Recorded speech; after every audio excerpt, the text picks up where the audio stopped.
கோடி பணம் இருந்தாலும் மேலும் அதை தேடுகின்ற மானிடர்கள் கூட்டம் நடுவே மனம் தேடி உனை திரிந்தபடி திருப்புகழை பாடும் என நாடி வந்து காத்த குருவே. ஆறுபடை வீடும் அருள் வழங்கும் முருகா அருகே நீ ஓடோடிவா. மூவிரண்டு முகம் ஜொலிக்க ஆறிரண்டு கரங்களுடன் ஆதரவு தர ஓடிவா.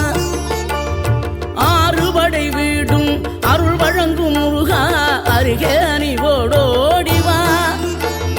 மூவிரண்டு முகம் ஜொலிக்க ஆறிரண்டு கரங்களுடன் ஆதரவு தர ஓடிவா. ஈசன் மகனே என்னை காக்க இங்க உனையன்றி வேறாரையா. நெஞ்சார நான் நினைக்க பஞ்சாமிர்தம் கொடுக்கும் ஒரு தெய்வம் நீதானையா.